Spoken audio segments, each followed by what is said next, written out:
llegué a cuidados intensivos en Cali con el azúcar en 644, que es un nivel muy alto de glucosa en la sangre, cuando se supone que los índices que se manejan, al menos en América Latina, es de 72 a 110. Yo tengo diabetes tipo 1 desde el año de 1999, cuando se me descubrió a partir de una sinusitis aguda y un coma diabético en el que casi pierdo la vida cuando estaba en el colegio. Así como Julián, alrededor de 347 millones de personas en el mundo padecen diabetes. Estas cifras la han llevado a convertirse en una epidemia mundial relacionada con el rápido aumento del sobrepeso, la obesidad y la inactividad física. La diabetes es una enfermedad crónica que aparece cuando el páncreas no produce insulina suficiente o cuando el organismo no utiliza eficazmente la insulina que produce. A menudo no se diagnostica la diabetes porque muchos de sus síntomas parecen inofensivos. Algunos de estos son sed inusual, hambre extrema, pérdida de peso, entre otros muchos. Es una enfermedad que afecta a toda la familia, especialmente cuando un niño recibe el diagnóstico. Ya sea usted un padre de familia, hermano u otro familiar, su apoyo y comprensión puede tener gran impacto. Tiene muchas consecuencias en todo el organismo. Afecta a la visión, afecta a los nervios, afecta el páncreas y afecta lo que es el hígado también y los riñones. Esas son las consecuencias más grandes y pues bueno, también afecta lo que es el estado anímico, porque el cambio de temperamento se da cuando la persona tiene azúcar muy alta. La diabetes es mucho más que estos aspectos, por eso hoy en Los Investigadores Médicos hablamos de la diabetes, un mal silencioso. Después de conocer esta información tan valiosa, es momento de darle a usted la bienvenida al programa Los Investigadores Médicos. Esta semana estaremos hablando de diabetes y es por eso que el doctor Jacobo ya se encuentra listo para comenzar con este programa. Efectivamente, Evelyn, hoy estamos abordando un tema importantísimo, la diabetes mellitus, principalmente la denominada diabetes mellitus tipo 2, que la origina, cómo se manifiesta y vamos a hablar ampliamente de eso. Y para ello está aquí conmigo el doctor Vinicio Granados Fuentes. El doctor Granados es especialista en endocrinología, tiroides y nutrición. Doctor, bienvenido. Un gran gusto de tenerte aquí con nosotros para platicar de este tema tan importante. Gracias, doctor Aguilar, por la invitación. Si uno pudiera definir diabetes, lo que aprendemos en medicina es que es una enfermedad que va más allá, es solo el estado de la glicemia, ¿verdad? O que es una microangiopatía avanzada que afecta sistemáticamente cerebro, retina, corazón, riñones. ¿Cómo podemos definir la diabetes mellitus para todo el teleauditorio? Bueno, la definición de diabetes mellitus es que es una enfermedad del metabolismo que se caracteriza por hiperglicemia, es decir, elevación de los niveles de glucosa o azúcar en la sangre y que al final de cuentas van a ser los responsables de los principales síntomas de la diabetes, como es la pérdida de peso, el aumento de la sed, el aumento de la micción, ¿verdad? Que son los síntomas principales de diabetes. ¿Qué va ocurriendo en el desarrollo de la diabetes? Si uno pudiera dar toda una pauta general, una vez que este dato de hiperglicemia o el diagnóstico se da, ¿qué va ocurriendo? ¿Qué se requiere para el diagnóstico de diabetes?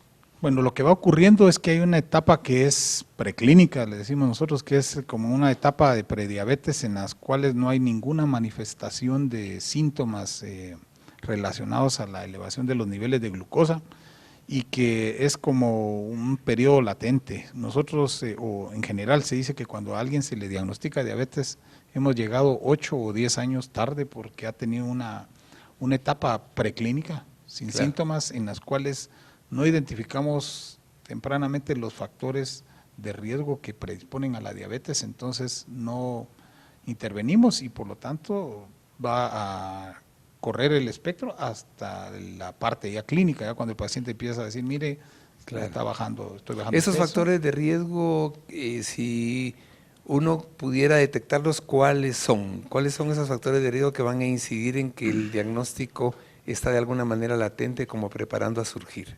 Bueno, aquí la diabetes es multifactorial, pero hay algunos factores que están bien identificados. Por ejemplo, los latinos, la raza latina tiene una mayor prevalencia de diabetes comparado con otras poblaciones. Eso es ser uno, ser latino. Dos, la predisposición genética. Si tenemos familiares en primer grado, especialmente padres con diabetes, nuestro riesgo de diabetes es mucho mayor que Lo igual que étnico, lo genético. y de ahí vienen los otros factores que llamamos ambientales, es decir, la alimentación inapropiada, la falta de ejercicio y algo muy, muy importante es el sobrepeso y la obesidad, que son de las cosas que están disparando las tasas de diabetes a nivel mundial, no solo Guatemala. De ahí tan importante que este tema igualmente vaya a la par, ¿verdad? Todo lo que ha sido el proceso nutricional que vemos que va de la mano o en tener salud o en adquirir una condición predisponente para enfermedad. Sí, indudablemente que el cambio en el estilo de vida de la gente, especialmente en Guatemala, para ser más específicos, ha incidido mucho en que nosotros tengamos muchos casos de diabetes. Si nosotros vemos poblaciones nativas en sus lugares de origen, sus tasas de diabetes son bajas, pero cuando la gente se migra a las ciudades, este fenómeno de urbanización y de occidentalización, con todo lo que trae la occidentalización, está haciendo que la gente tenga más diabetes. Y lo más preocupante es que las tasas de obesidad, a diferencia de otros años, las tasas de sobrepeso, obesidad y diabetes son más altas en los estratos socioeconómicos con menor poder adquisitivo. Claro, porque como que el poder adquisitivo también viniera como con un mayor poder de información y de alguna manera es todas estas dietas hipercarbohidratadas, el uso de gaseosas, de bolsitas, está contribuyendo mucho a este tipo de problema. Sí, cuando nosotros vemos eso, nos ponemos a pensar cuál es, digamos, el acceso a la buena nutrición de acuerdo al estrato socioeconómico, y eso impacta mucho. Por poner un ejemplo clásico, un albañil que come, un oficinista que acceso a qué comida tiene, un ejecutivo a qué alimentación puede tener acceso. Entonces, depende del poder adquisitivo, pero también de las costumbres de las gentes, de las personas. Y obviamente al migrar, de alguna manera se pierde la condición de si de alguna forma en sus lugares de origen podían tener un acceso a comida más nutritiva. Sí, indudablemente, porque se tiene también oportunidad de comer lo que decimos comida rápida y mucho más, es mucho más accesible en las ciudades que en el área rural, y eso impacta definitivamente. Claro, el problema de la nutrición siempre será algo a lo que tendremos que ir dando mucha importancia. Preocupa mucho, doctor Granado, la parte que hoy leemos estaba viendo yo unas cifras que da la Organización Mundial de la Salud en cuanto a casi haberse centuplicado el problema de diabetes en el mundo y ver si hay cifras también en Guatemala de cómo está el problema de prevalencia. Bueno, en Guatemala nosotros hemos modificado la tasa de prevalencia. En el año 2004, en el conocido estudio de Villanueva, se hablaba de una prevalencia de 8.4% de diabetes en población, diabetes mellitus en población mayor de 20 años. Los datos actuales son alrededor del 12%. Quiere decir que nosotros estamos muy cerca de la tasa de prevalencia de México. México ahorita anda arriba del 14%. Quiere decir que en 12 años se incrementó en 50% la prevalencia de diabetes en Guatemala. Y esto está asociado indudablemente al sobrepeso y a la obesidad. Al sobrepeso y a la obesidad, y eso asociado a toda una cuestión de conductas y hábitos alimentarios. El cambio como se dice, el cambio en el estilo de vida es lo que más está afectando. Obviamente esto trae también como resultado un mayor número de enfermedades derivadas de diabetes o de complicaciones de la diabetes misma. Sí, nosotros vemos cifras preocupantes, por ejemplo, en UNAERC, la unidad del enfermo renal crónico, más del 50% de los pacientes que están llegando a diálisis a UNAERC son diabéticos. Son diabéticos. Entonces, es decir, el no lograr un buen control, el no tener acceso a un tratamiento adecuado, está predisponiendo que estos pacientes desarrollen complicaciones crónicas que indudablemente van a afectar su expectativa y calidad de vida.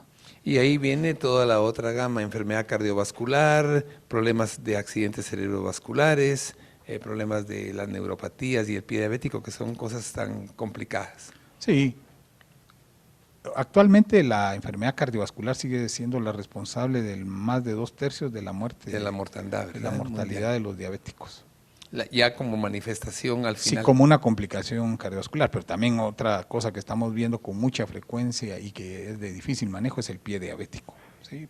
Porque es una consecuencia de una mezcla de factores, por ejemplo, el desarrollo de la enfermedad ateroesclerosa, la microangiopatía, la macroangiopatía y el mal control metabólico están predisponiendo a que nuestros pacientes tengan este problema.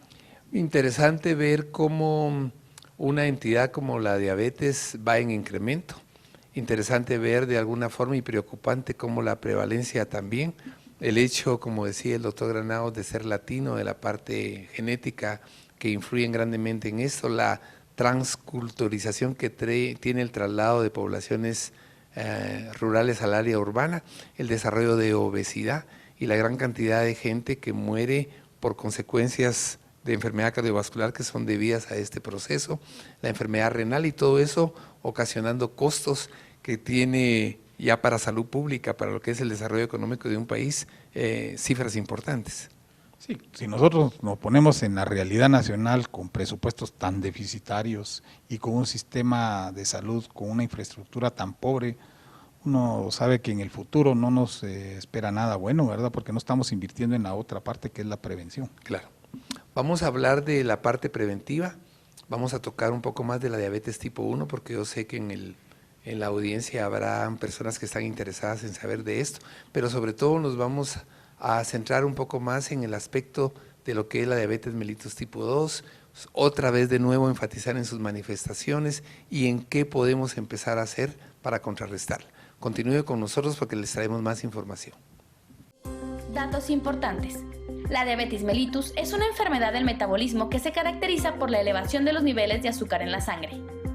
Pérdida de peso, aumento de la sed, aumento de la micción son algunos de los síntomas de esta enfermedad. Los latinos tienen mayor prevalencia de diabetes comparado con otros grupos étnicos. En Guatemala, en 2004 se registró un 8% de personas mayores de 21 años con esta enfermedad. Actualmente, la tasa ha llegado al 12%. El estilo de vida que actualmente se vive, mala alimentación, sedentarismo, entre muchos otros aspectos, ha provocado este significativo aumento en esta enfermedad. Si usted está padeciendo de esta enfermedad o cree que alguien de su familia puede padecerla, es momento de conocer 5 tips importantes que podrán ayudarle en este caso. Hola amigos, soy la doctora Maida López, trabajo en el Departamento de Investigación Biomolecular. Si usted ya tiene diabetes, tiene que tener ciertos cuidados y voy a darle 5 tips que son muy interesantes, de los cuales son: el 1 es el que usted debe vigilar su alimentación porque es muy importante que usted coma variado y coma mucha fibra, coma verduras y frutas. El número 2, debe tener mucho cuidado con sus pies, debe revisárselo su médico una vez al año. Además, usted debe cuidárselos todos los días, lavarlos y secarlos muy bien. Además, utilizar un zapato adecuado. También debe hacer mucho ejercicio porque el ejercicio va a movilizar su glucosa y esto le va a hacer muy bien. Siempre debe tener mucho cuidado en que debe hacer ejercicio 2 horas después de comer, y si usted tiene menos de 100 gramos de glucosa en su sangre, debe evitar hacer este ejercicio. El tip número 4 es el de los medicamentos. Debe saber qué medicamento está tomando, a qué hora lo debe tomar, cuáles son los posibles efectos secundarios que tiene, y es muy importante que le pregunte a su médico si usted puede tomar compuestos biomoleculares. Y por último, y no menos importante, el monitoreo de su glucosa. Debe hacerlo en su casa, ya que es muy importante porque usted debe tomarse la glucosa y anotarlo para que pueda enseñárselo a su médico. Y es muy importante porque los alimentos, el estrés, el ejercicio pueden hacerle una elevación o un bajón de glucosa. Más adelante, los investigadores médicos hablamos sobre los tipos de diabetes. Además, conocemos cuál es la relación entre diabetes y nutrición. Ya regresamos.